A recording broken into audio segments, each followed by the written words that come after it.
A few years ago, I got a report of a missing husband. He told his wife and family of 6 children that he was going to get his tires changed, but he never returned. And this was 12 hours ago. They had purchased another house in the neighboring community, and the relationship with the wife was under pressure, so the wife assumed that he was staying at the other house and claimed that he would never kill himself. The strange thing about this report, though, was that he emptied his personal bank account into his wife's this morning as well. The wife explained this off, saying that they had recently got into a fight about finances, and that he agreed that he was bad at money, and maybe that they should just have a joint account that she controls.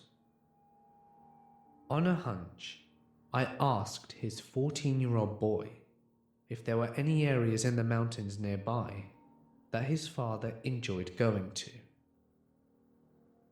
The son identified a road about 10 miles away. It was nearing midnight, but I decided to drive to the top of this old abandoned Forest Service road. As I drove through the snow and started to climb the road, I felt a gut feeling that I would 100% find this guy up there, either thinking about doing it or already acted out the suicide. The snow-laid gravel road had some sign of travel, but no real indication of how fresh the vehicle tracks could be. As I reached the top of the road about an hour after, I was honestly surprised that I did not find his black truck. I spent the drive back down thinking about gut feelings and how unreliable they were, but that I somehow felt different about this one. As I travelled up the road, I did notice over a dozen smaller roads branching off, but they were not mapped, and I had already spent too much time on a single occurrence in a busy city with way too few police officers.